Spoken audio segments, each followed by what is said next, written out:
जो सूझने वाली है उसकी तैयारी है? अभी मजा आएगा ना भिड़ो। बचपन में अखबारों में मैं जब राशिफल पढ़ता था तब एक बार मेरी राशि में लिखा था कि आपका दिन बढ़िया निकलेगा, लेकिन उस दिन जब मैं घर से निकला तो नाले में गिर गया। पहला ख्याल यही आया कि यार ये भविष्यवाणी कर कौन रहा है। आज मुझे पता चला कि अखबार में उस दिन भविष्यवाणी किसी ऑस्ट्रेलिया वाले ने करी होगी, क्योंकि बॉर्डर गावस्कर ट्रॉफी शुरू होने से पहले ऑस्ट्रेलिया वाले इतना हल्ला मचा रहे थे जैसे हमारी टीम ऑस्ट्रेलिया खेलने नहीं भजिया तलने जा रही है। एडम गिलक्रिस्ट के हिसाब से ऑस्ट्रेलिया 3-2 से ये सीरीज जीतने वाली है। रिकी पॉन्टिंग भी 3-1 के मार्जिन से ऑस्ट्रेलिया को विनर घोषित कर रहे थे, लेकिन इन्होंने तो फिर भी इंडिया को टेस्ट मैच जीतने का दावेदार बताया। वार्नर के हिसाब से ऑस्ट्रेलिया बॉर्डर गावस्कर ट्रॉफी 4-0 से जीतने वाली थी और ग्लेन मैग्रा के हिसाब से ऑस्ट्रेलिया क्लीन स्वीप कर देगी और 5-0 से जीतेगी। मैं इनसे कहता हूं भाई साहब घर पर बर्नॉल है, ये इंडिया से भिजवा दूं? फास्ट ट्रैक डिलीवरी कर दी जाएगी भाई साहब, टेंशन ना लो, क्योंकि जिस हिसाब से मामला चल रहा है उस हिसाब से तो कल तक आपको जरूरत पड़ने वाली है बर्नॉल की, क्योंकि पर्थ में जीत की बर्थ लगभग हमारे नाम हो चुकी है। अब अगर कुछ उल्टा सीधा हुआ तो वही बर्नॉल हमें खुद लगाने की नौबत आ जाएगी, लेकिन ऐसा होगा नहीं, क्योंकि आज के दिन का खेल जब शुरू हुआ तो बुमराह भाई को वापस एक्शन में आने में ज्यादा देर नहीं लगी। ऑस्ट्रेलिया अपने कल के स्कोर में 3 रन ही जोड़ पाया था कि बुमराह ने उनके विकेट कीपर को आउट करके पर्थ टेस्ट में अपना पंजा खोल लिया। वैसे तो पर्थ की विकेट बुमराह भाई को सूट करती है, लेकिन अपने बुमराह भाई हर जगह सुपरस्टार है। बुमराह का टेस्ट बॉलिंग एवरेज 20.17 का है। 147 सालों की टेस्ट हिस्ट्री में सिर्फ एक ही ऐसा गेंदबाज है जिसके पास बुमराह से ज्यादा विकेट है और उनका एवरेज बुमराह से बेहतर है। बाकी सब तो छोड़ो, ऑस्ट्रेलिया के अंदर बुमराह का बॉलिंग एवरेज ऑस्ट्रेलिया के गेंदबाजों PAT Cummins, Mitchell Starc, Hazlewood और नाथन लियोन से अच्छा है। भैया में भैया, बुमराह भैया। हालांकि 8 विकेट गिरने के बाद ऑस्ट्रेलिया वालों ने थोड़ी फाइट बैक दिखाने की कोशिश करी। मिशेल स्टार्क और हेजलवुड के बीच पार्टनरशिप हो गई। स्टार्क ने तो 112 गेंद भी खेल ली, लेकिन खेलने में चिरी फटी का मनी ऑर्डर आ रखा था।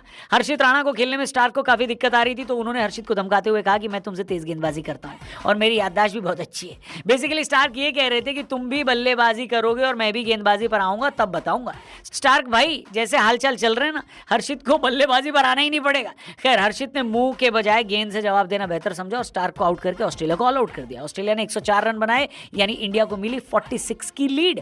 अब जरूरी था कि इस लीड को इतने बड़े टारगेट में कन्वर्ट कर दिया जाए कि ऑस्ट्रेलिया वालों का वहां तक पहुंचने में सांस फूल जाए। और अब की बार हमारे ओपनर्स ने कोई गलती नहीं करी। यशस्वी जायसवाल ने ऑस्ट्रेलिया की धरती पर अपना पहला रन बनाया और केएल राहुल ने दिखाया कि अगर पहली इनिंग में उनके साथ बेईमानी ना हुई होती तो ये लीड और भी बड़ी होती। दूसरी इनिंग में ये दोनों इतने कंफर्टेबल नजर आए कि आउट होना तो छोड़ो, इनके खिलाफ ऑस्ट्रेलिया वालों को अपील करने का भी मौका नहीं मिला।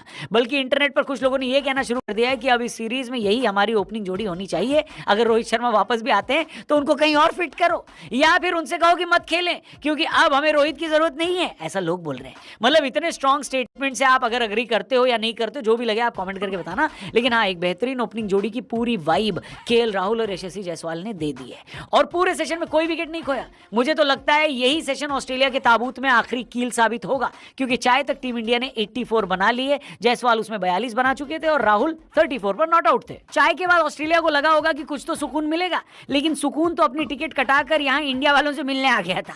भाई साहब, क्या सुकून मिला है यशस्वी जायसवाल और केएल राहुल को बैटिंग करता देखकर। यशस्वी जायसवाल ने पहले अपनी हाफ सेंचुरी पूरी करी, लेकिन हमारा दिल गार्डन तो हो गया केएल राहुल को देखकर। जब न्यूजीलैंड के खिलाफ बेंगलुरु में टीम इंडिया अपना पहला टेस्ट मैच हारी तो सारा का सारा ब्लेम मीडिया ने राहुल पे डाल दिया था। ऐसा लग रहा था कि केएल राहुल ने उस मैच में 10 बार बैटिंग करी है, तभी सब लोग उन्हीं को ब्लेम कर रहे हैं। मीडिया प्रेशर इतना बढ़ गया कि राहुल को दूसरे टेस्ट मैच में ड्रॉप कर दिया गया। उनको इंडिया ए के साथ ऑस्ट्रेलिया भेजा गया और यहां पर भी जब वो फॉर्म में नहीं आए तो सबने मान लिया कि राहुल के करियर का यही अंत है। लेकिन ऊपर वाला जो कहानी लिखता है ना भैया, वैसी कहानी दुनिया का कोई राइटर कहां लिख पाएगा। रोहित शर्मा ने पर्सनल रीजन की वजह से पहले टेस्ट मैच में छुट्टी ले ली। शुभमन गिल का अंगूठा फ्रैक्चर हो गया। अभिमन्यु ईश्वरन पर टीम को भरोसा नहीं हुआ, इस वजह से राहुल को ओपनिंग करने का मौका मिला। और क्या बेहतरीन काम किया राहुल ने। मुझे तो लगता है पूरे देश को केएल राहुल से माफी मांगनी चाहिए। राहुल और यशस्वी ने मिलकर देखते ही देखते इतनी बढ़िया पार्टनरशिप लगा दी जितनी ऑस्ट्रेलिया की पूरी टीम नहीं बना पाई थी भैया। फिर दिन का खेल खत्म होने तक इन दोनों ने बोर्ड पर 172 टांग दिए। इंडिया की लीड 218 रन की हो गई। मैंने तो जितना टारगेट सोचा था राहुल और जायसवाल ने तो उतनी लीड दे दी और अभी हमारे 10 विकेट बाकी हैं। यशस्वी 90 रन बनाकर नॉट आउट हैं, जबकि राहुल ने 62 यानी 62 रन बनाए हैं, वो भी नॉट आउट हैं। ऑस्ट्रेलिया वालों की ऐसी तैसी हो रखी है। मेरे हिसाब से तो टीम इंडिया 500 का टारगेट भी दे सकती है। आपके हिसाब से हमें कितना टारगेट देना चाहिए ऑस्ट्रेलिया को, जो हम बड़े आराम से डिफेंड कर लेंगे? जो भी आपके दिमाग में नंबर आए वो हमें कमेंट सेक्शन में लिखकर बताएं। और हाँ, राहुल और जायसवाल की तारीफ में भी कुछ जरूर लिखना। चैनल सब्सक्राइब करके